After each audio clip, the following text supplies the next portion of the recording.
നിങ്ങളുടെ ഫേവറേറ്റ് സീരിയലുകൾ ടിവിയിൽ വരുന്നതിന് മുൻപേ സൺ നെക്സ്റ്റ് ആപ്പിൽ കാണാം. ഇനി എല്ലാവർക്കും മുൻപേ കാണൂ. ഇപ്പോൾ തന്നെ സൺ നെക്സ്റ്റ് ആപ്പ് ഡൗൺലോഡ് ചെയ്ത് സബ്സ്ക്രൈബ് ചെയ്യൂ. സൈൻ ചെയ്ത് കൊടുത്തോളാം.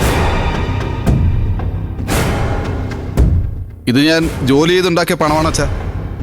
അതും അച്ഛൻ്റെ മറ്റൊരു മകളെ കേസിൽ നിന്നും രക്ഷപ്പെടുത്തിയതിന് കിട്ടിയ പ്രതിഫലം.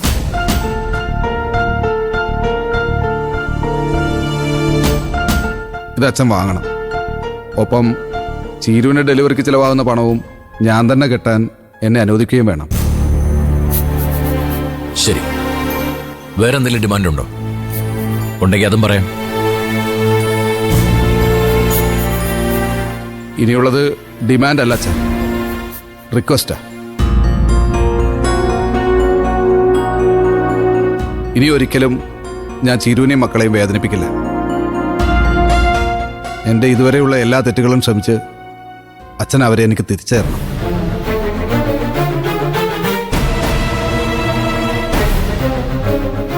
ഇതിലൊന്ന് സൈൻ ചെയ്ത് തരണേ.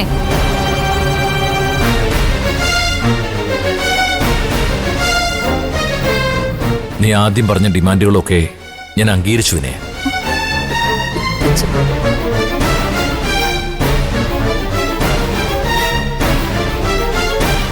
നിന്റെ റിക്വസ്റ്റ് പരിഗണിക്കാമെന്നുള്ള വാക്കും ഞാൻ തരുന്നു. ഇനിയെങ്കിലും നീ അതൊന്ന് സൈൻ ചെയ്ത് കൊടുക്കണം.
വന്നോ,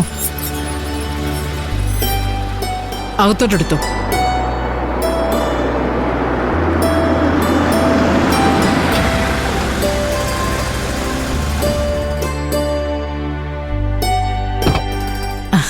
ഹർഷേ, സൂക്ഷിച്ചിറങ്ങണേ.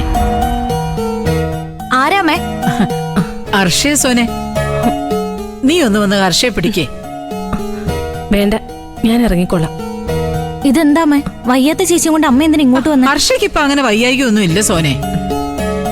ചില കാര്യങ്ങൾ ഒരു കൈസഹായം വേണം, അത്രേ ഉള്ളൂ. വീട്ടിൽ തന്നെ ഇരുന്ന അസുഖം കൂടുകയുള്ളൂ. ആന്റിയെ ഇവിടെ കൊണ്ടുവിടുമ്പോ ഞാൻ വെറുതെ വണ്ടി കയറി ഇരുന്നേ ഉള്ളൂ. ഇവിടം വരെ വന്നിട്ട് ഹർഷയെ വീട്ടിലേക്ക് വിളിക്കാതിരിക്കുന്ന എങ്ങനെയാ? വാ ഹർഷേ, കുറച്ചു നേരം അകത്തിരുന്നിട്ട് പോവാം. വാ, നടക്ക്. വാ. പോലീസ് കൊണ്ടുപോയവരുടെ വല്ല വിവരം അറിഞ്ഞോ സോനെ? ഇല്ല, ഒന്നും അറിഞ്ഞില്ല. അനുപമയെ കോടതിയിൽ ഹാജരാക്കി റിമാൻഡ് ചെയ്യും. ഇന്ദ്രൻ തിരിച്ചു വരും. അതെങ്ങനെ അമ്മയ്ക്കറിയാം? അത് അനുപമയ്ക്കെതിരെയല്ലേ തെളിവുകൾ മുഴുവനുള്ളത്. അപ്പൊ പിന്നെ അങ്ങനെയല്ലേ വരൂ. എനിക്ക് വേറെ ചിലതൊക്കെ ഇവിടെ നടക്കുന്നുണ്ടോന്ന് പേടിയുണ്ടമ്മേ. പേടിയോ? എന്തു പേടി? സത്യേട്ടനും ശ്യാമേട്ടനും ആ വിനയനുമായിട്ട് ഇവിടെ വന്നിട്ടുണ്ടായിരുന്നു. ബെനീനുമായിട്ടോ? അവനെന്താ ഇവിടെ കാര്യം? എന്തിനാണെന്നറിയില്ല. 3 പേരും അടുക്കള കയറി വാതിലടച്ച് അവിടെ വെച്ച് എന്തൊക്കെയോ ചെയ്യുന്നുണ്ടായിരുന്നു. പിന്നെ 3 പേരും കൂടെ ഇറങ്ങി പോവുകയും ചെയ്തു.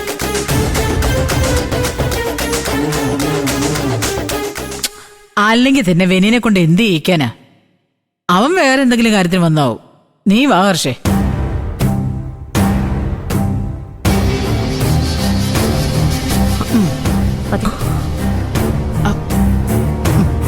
പതുക്കെ.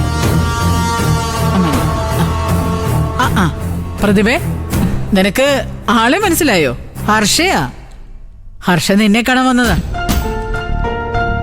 എങ്ങനെയുണ്ട് പ്രതിഭേ? ക്ഷീണമൊക്കെ മാറിയോ? മാറി വരുന്നു ചേച്ചി. ചേച്ചി ഓക്കെ ആയോ? ആ അതിനുള്ള ശ്രമത്തിലേ. ഇനി പുറത്തേക്കൊക്കെ ഒന്ന് പോണമെന്ന് ഡോക്ടർ പറഞ്ഞു. ആദ്യം ആന്റിയോട്